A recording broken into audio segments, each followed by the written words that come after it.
मन को शांत करना चाहते हैं तो यह है सही रास्ता। अगर आप मन को शांत करना चाहते हैं तो इसका सही रास्ता यह है। इस बात को ध्यान रखें कि आपकी परेशानी सिर्फ आपके मन की एक स्थिति है। इससे छुटकारा पाने के लिए मन को शांत रखते हुए सही उपायों पर काम भी आपको ही करना होगा। अगर आप चाहते हैं कि आपका मन शांत हो जाए तो ये कहानी आपकी मदद करेगी। एक सेठ के पास बहुत धन संपत्ति थी, किंतु फिर भी उसके मन में शांति न थी। एक दिन किसी व्यक्ति ने बताया कि किसी नगर में एक साधु रहता है।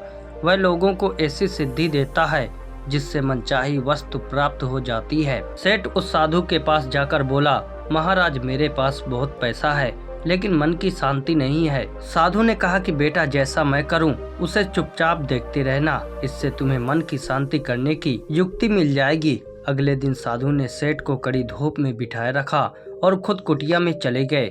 सेठ गर्मी से बेहाल हो गया मगर चुप रहा।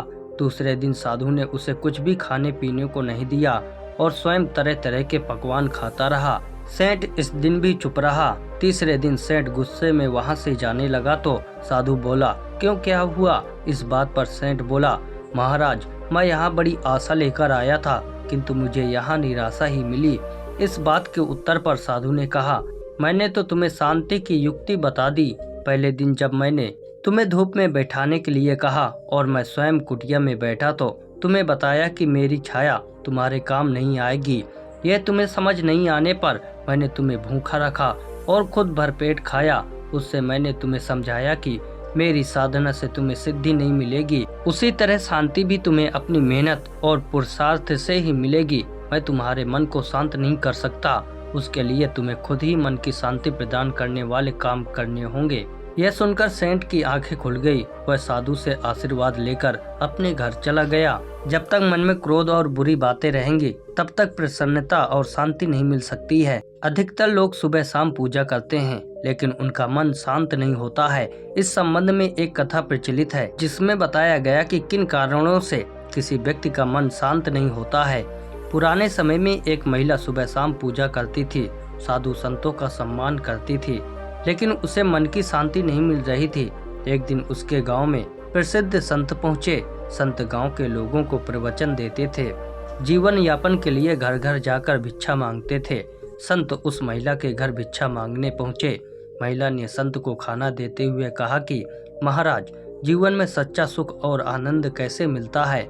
मैं सुबह शाम पूजा करती हूँ लेकिन मेरा मन शांत नहीं है, कृपया मेरे परेशानी को दूर करें। संत ने कहा कि इसका जवाब मैं कल दूंगा। अगले दिन संत महिला के घर फिर आने वाले थे। इस वजह से महिला ने संत के सत्कार के लिए खीर बनाई। वह संत से सुख और आनंद का ज्ञान जानना चाहती थी। संत महिला के घर पहुंचे। उन्होंने भिक्षा के लिए महिला को आवाज लगाई। महिला खीर लेकर बाहर आई। संत ने खीर लेने के लिए अपना कमंडल आगे बढ़ा दिया। महिला कमंडल में खीर डालने वाली थी, तभी उसकी नजर कमंडल के अंदर गंदगी पर पड़ी। उसने बोला, महाराज आपका कमंडल तो गंदा है, इसमें कचरा पड़ा हुआ है। संत ने कहा कि हाँ ये गंदा तो है, लेकिन आप खीर इसी में डाल दो। महिला ने कहा, नहीं महाराज ऐसे तो खीर खराब हो जाएगी, आप कमंडल दें, मैं इसे धोकर साफ कर देती हूँ।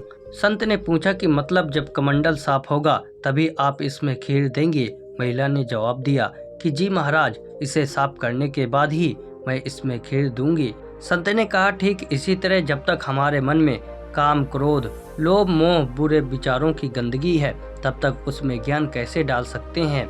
अगर ऐसे मन में उपदेश डालेंगे तो अपना असर नहीं दिखा पाएगा। इसलिए उपदेश सुनने से पहले हमें अपने मन को शांत और पवित्र करना चाहिए, तभी हम ज्ञान की बातें ग्रहण कर सकते हैं। पवित्र मन वाले ही सच्चा सुख और आनंद प्राप्त कर पाते हैं। दोस्तों, अगर आप मन शांत करना चाहते हैं तो हमें क्रोध और बुरी बातों से बचना होगा।